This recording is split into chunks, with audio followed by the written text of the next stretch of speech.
This crap is a pain in my butt. It's a pain in my.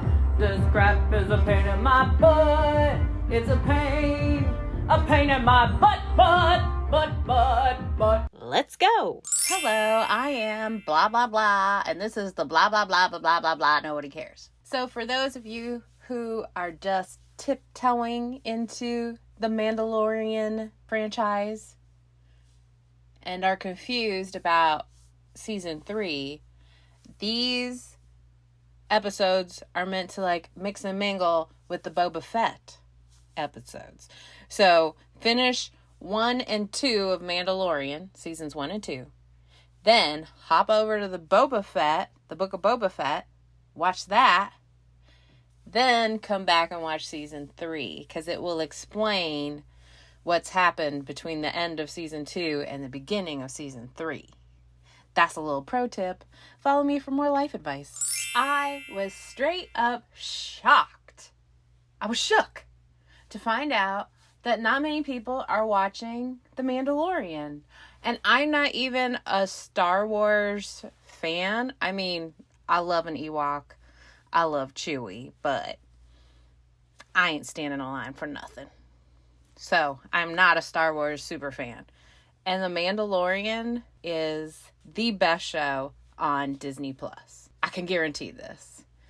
If you don't know what Mandalorian is, it's this little space guy who like found another little space guy, and then they have to travel around together, and they just have to deal with all this nonsense in the galaxy. I don't know who's funding his gas, or if this is just smile-powered vehicles. I don't know, but it is a lot of travel involved in being a Mandalorian, and he has to deal with so much bull. Even the theme song is like, this is a pain in my butt. It's a pain in my. This is a pain in my butt. It's a pain in my butt. It's a pain in my butt. Like, seriously, he has to deal with a lot.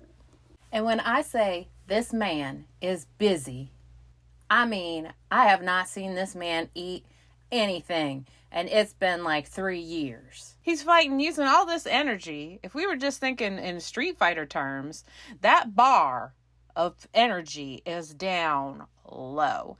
It's going to take one kick to the head and boom, he's gone. This guy has no happy planner. There is no schedule. These things have not been laid out for him. He is just hearing information after information, flying from planet to planet, galaxy to galaxy. I don't know how he does it. He will get broth for the little guy, and that is adorable. You must watch him eat the broth because he loves it. But I am worried about his health. I haven't seen a power bar. Nothing. No protein. Nothing. How much longer can he keep this up? You need supplements, Mandalorian. If you're listening, you need supplements. You need a power bar, a protein snack. Get something in your system. I mean, by God. It is one adventure after another. He doesn't stop for nothing. He's just flying by the seat of his metal pants. Sometimes he's just flying around the galaxy, just trying to get a respite. Just a little vacation. And where does he go? To probably a sandy farty dirt hole in the middle of nowhere where he's like, finally, nobody will bother me. And who shows up? Some people. And they're like, hey, what's up? There's some bad guys here. They're doing real bad things. And they blew up some stuff. They stole some things. Then they called your mama fat. And Mandalorian is immediately like, where are my keys? Get me my keys. We're going to take care of this. I mean, how does he find the energy? So this whole show, I started watching the first episode, then this little guy shows up, who you will recognize, but I'm trying to do no spoilers for you, so you can experience it as I did. Then I made my husband watch the first episode. He was in, so we've been way in since the first season because of this little guy showing up and the Mandalorian doing everything he can in his power to do the right thing and help this little guy out. But the whole series inspired me to go back and watch the original Star Wars to try to understand anything that's happening. I can't. I still can't. Also, those 3, I guess, technically first movies, but they were the 3 middle movies. It's such bull! Oh my gosh. They were awful! Anywho, I cannot recommend The Mandalorian enough.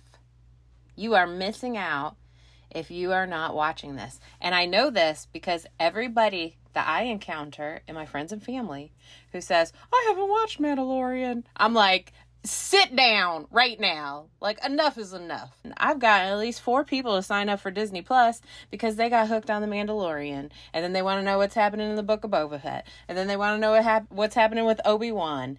And those were all people who were very uninterested in The Mandalorian to begin with. So maybe that's just poor marketing. I don't know what's going on.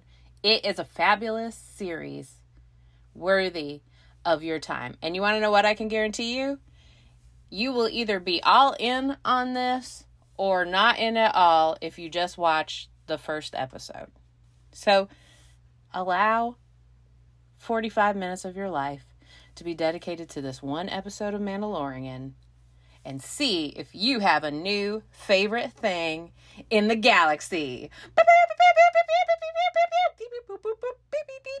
The technology behind this series, which you can watch, the behind the scenes, it might be the most advancement in technology for Disney since they purchased Pixar. It's at least very in line with how Walt Disney himself used to be very innovative on like cameras and how they were going to record animations and things like that. It is mind-blowing what they've done to create this world. And that's why I think it's so good, because the actors are actually interacting with the scenes instead of just being on a total blue screen the entire time and trying to make up what's happening in their head. They have real scenes around them, and that technology is just amazing to learn about. Let's talk about the dumpster fire that is the Star Wars Galactic Cruiser Hotel. While it looks cool, and I have not been there myself, I've only seen it like from the road and on the YouTubes, of course. I am baffled by there being no Luke, no Leia, no Han. I mean, at best we get Chewie, R2-D2. He's the real hero in this galaxy. If we're talking about Star Wars, I mean. He saves the day over and over and over again with my boy Chewie. And they never even get any recognition, but I digress. They just keep discounting and discounting and discounting the prices. I think the Star Wars fan with that money to stay in that hotel and have this immersive weekend is a Luke and Leia fan, Han fan. They're the OGs, the 1977s. They're not the modern day ones. Like, no. Those movies are good. I loved the last 3 movies. I found them entertaining. But again, I'm not a hardcore Star Wars fan. So I don't know how they feel about them, but I know how they feel about the original. They love it. They're out there dressing like them, going to Comic-Con like them, buying everything, Star Wars Fest, May the 4th, forget about it.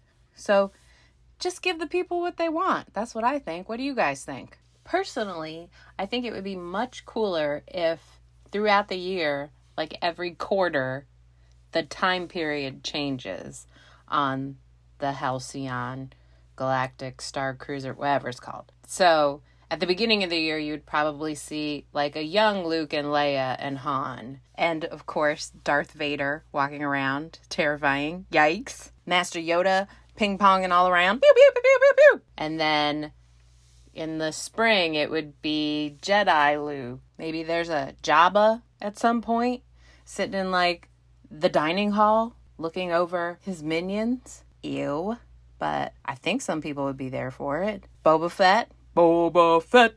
Do do do do. The Mandalorian comes in. Oh, and he's got something in a little egg floating around. Open the egg. Open the egg. Now that would be my dream. And by the end of the year, you would see Rey and old Han and older Leia. Then I suppose you're gonna have to invite Kylo Ren at some point. Boo. Boo. So that every quarter, it's a new experience for guests, and everybody gets to see all the characters that they love. I mean, what do I know? But I do think the people would love it. If you think so, give this video a like. Side story about R2-D2. I once rolled up into a giant comic book nerd oasis just to, have a gander at what was for sale in there and see all the merchandise and the little action figures, that sort of thing. I was perusing, and then all of a sudden I hear beep boop boop boop boop beep boop boop boop, and I was like, what the heck is that? So I turn around, and real life R2-D2 was trying to communicate with me, but I don't speak droid, so I had no idea what my boy was saying, but he's beep boop boop boop boop beep boop boop boop boop. And I was like, what in the world? So I run out of the store, and it's like in a big kind of mall place. So I run out to find my husband, because I'm like, he's never going to believe this. I find him. I bring him back. I was like, you got to see it. He's right in here. He's real life. He's talking to me. Blah, blah, blah. So we go running in. There isn't even a little track on the ground where R2-D2 existed. So I was like, I know he was in here. I literally talked to him. I don't know what I said, but he was like, beep, boop, boop, boop, boop. And I was like, beep, beep, beep, beep, beep, beep. And his little lights went off. So my husband, of course, does not believe me. Just thinks I want to buy something in this comic book shop. And I was like, I am telling you, I am not losing my mind. So I went and I found the manager. And he was like, yeah, he was here. But now he's in the back, going back. That was for a promotion. So, yeah, I met him. Like, I saw him in real life. And he is amazing. Like, marry me, R2-D2. You're my only hope. This has been a Coco and the Kingdom podcast. Thanks for listening.